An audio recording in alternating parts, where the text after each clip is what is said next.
అయ్యప్ప స్వామి దీక్ష చేసే వాళ్ళ మీద ఎంత ఇష్టారాజ్యంగా మాట్లాడతారు.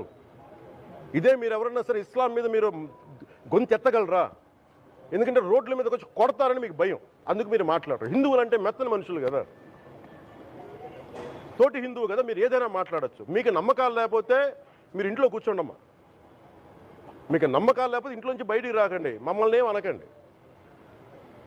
మేము ఎలా పూజా విధానం ఎలా చేస్తాం, అలాగే ముఖ్యంగా ఫిల్మ్ ఇండస్ట్రీ కూడా నేను తెలియజేస్తా ఉన్నా.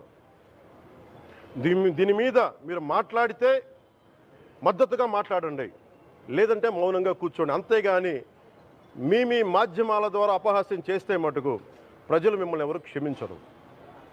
ఎందుకంటే చాలా డీప్ పెయిన్ ఇది. మీరు లడ్డు మీద జోక్లు వేస్తున్నారు. నేను ఒక సినిమా ఫంక్షన్లో కూడా చూశాను, laddu is a sensitive issue అని. Don't you ever say that, don't.